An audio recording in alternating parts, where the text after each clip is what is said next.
तो आज का जो हमारा टॉपिक है वो ये है कि जब भी हम किसी मेटल की चीज़ को टच करते हैं और किसी नॉन मेटल की चीज़ को टच करते हैं तो मेटल की चीज़ या तो हमेशा ज़्यादा ठंडी महसूस होती है या ज़्यादा गर्म महसूस होती है as compare to non metal की चीज़ से।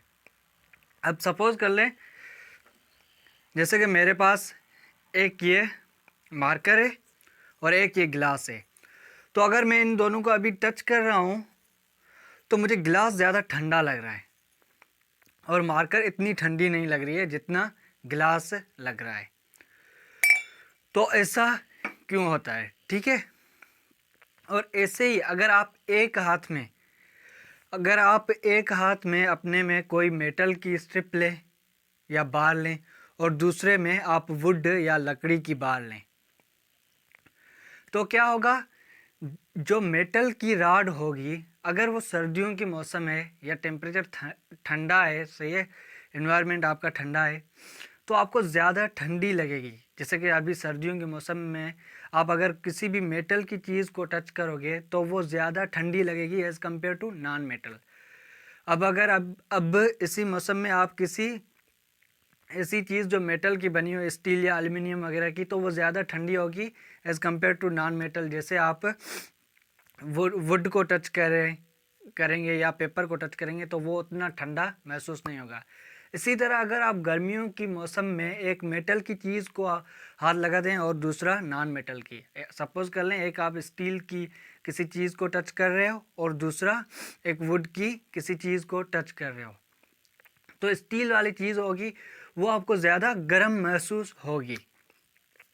तो अगर आपको लगता है कि इन दोनों का टेम्परेचर डिफरेंस होता है इन केसेस में, तो ऐसा बिल्कुल नहीं होता। अब ऐसा क्यों नहीं होता?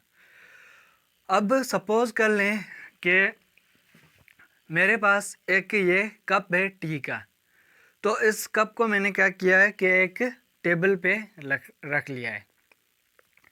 तो इसके अंदर जो है गरम टी है। तो क्या होगा अगर हम इसको एक टेबल पे रख लेंगे तो क्या होगा कि इसका थोड़ी देर के बाद इसका जो टेम्परेचर होगा वो कम हो जाएगा। ये पहले जो टी हार्ड थी या गर्म थी अब ये ठंडी हो जाएगी। वो ठंडी क्यों होगी? तो हमें पता होना चाहिए कि जब भी कोई दो ऑब्जेक्ट जिनका टेम्परेचर डिफरेंट हो, ठीक है, तो क्या होगा अगर दो ऑब्जेक्ट जिनका टेम्परेचर अलग होगा अगर वो कांटेक्ट में आएंगे तो क्या होगा कि जिस बॉडी का टेम्परेचर ज़्यादा होगा उस बॉडी से हीट एनर्जी फ्लो करेगी to the body of which temperature is low. Suppose कर लें जैसे कि मैंने इस चाय के कप को टेबल पे रखा तो इसका टेम्परेचर ज़्यादा था और इसकी सराउंडिंग में जो एयर वगैरह थी उसका टेम्परेचर कम था। तो हीट जो है इस टी से फ्लो करके गई सराउंडिंग में और वो तब तक सराउंडिंग की तरफ चलती जाएगी, जाती जाएगी, फ्लो करती जाएगी हीट जब तक उसकी सराउंडिंग और इस चाय या टी का टेम्परेचर सेम ना हो जाए या इक्वल ना हो जाए। तो अब ये चाय या टी जो है ठंडी हो गई है। अब इसका मतलब कि सराउंडिंग और इस टी का टेम्परेचर सेम है। अब मैं क्या करता हूँ, इसके साथ एक जो है पानी का ठंडा गिलास रख लेता हूँ उसी टेबल पे। तो क्या होगा अब ये जो पानी का भरा हुआ गिलास है इसका टेम्परेचर कम है और जो सराउंडिंग होगी उसका टेम्परेचर ज़्यादा होगा। तो हीट क्या होगी, सराउंडिंग से फ्लो करेगी इस गिलास के तरफ और तब तक फ्लो करती रहेगी जब तक इसका टेम्परेचर बढ़ के इन्वायरमेंट या सराउंडिंग के बराबर ना हो जाए।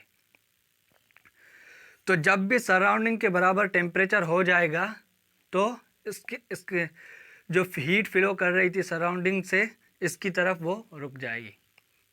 अब क्या होगा, अब इस केस में इस मेरे ग्लास का और सराउंडिंग का टेम्परेचर सेम होगा और इसी तरह इस जो हमने कप रखा था टी का उसका और सराउंडिंग का टेम्परेचर सेम होगा। इसका मतलब इन दोनों का टेम्परेचर भी सेम होगा और ये ज़ीरोथ लॉ ऑफ थर्मोडायनामिक्स भी यही कहता है।